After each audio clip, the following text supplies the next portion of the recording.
Dès le IIe siècle avant Jésus-Christ, Archimède étudie les surfaces engendrées par la rotation de coniques. Il découpe ces formes en 3 grandes familles, les hyperboloïdes, les ellipsoïdes et celle qui nous intéresse, les paraboloïdes.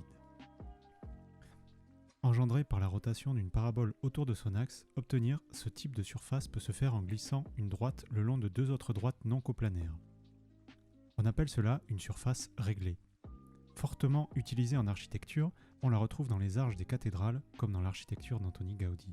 L'apparition de l'informatique et des outils de modélisation ont permis des utilisations plus poussées de ce type d'outils mathématiques et a inspiré de nombreux architectes comme Félix Candela, Le Corbusier ou Eduardo Catalano.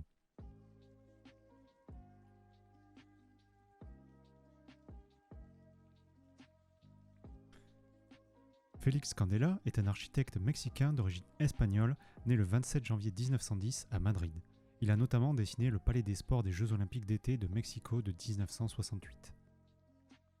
Pendant la guerre civile espagnole, il se range contre Franco. Il est interné dans un camp de réfugiés à Perpignan jusqu'en 1939.